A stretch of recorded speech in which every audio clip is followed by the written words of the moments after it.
ගීතයක හඬ ඇයෙනවා ඔහුගේ මුවින්. මා වැඩි විස්තර කියන්නේ ඔහුට වේදිකාවට එන්නට ආරාධනා කරන්න ඕනේ. හොඳ අත්පොළ සන්නාදයක් ආරම්භයේදී දෙන්න තබන විට පියවර වේදිකාව මතට ලක්ෂ්මන් රුද්‍රියෝ. ඔව්.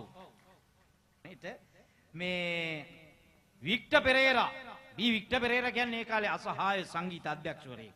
දැවැන්තයින් දේශයේ දෙබීගල ප්‍රවීණ කලාකරු රාශියක් බී කරපු වික්ටර් පෙරේරාගෙන්ලත් පන්නරය ඔහුගේ ජීවිතය අර තාත්තලගේ උරුමය ළඟට ඒ වික්ටර් පෙරේරා නම් මහා සංගීතඥයාගේ පන්නරය. අද ගයන්න සූදානම් බොහෝ වෙලාවක් වේදිකාවේ. අපි එතුමාගේ ආරම්භයේ සටහන් කරන්නේ ඔබට අපට හරි සංවේදී වුණු ගීතයක්.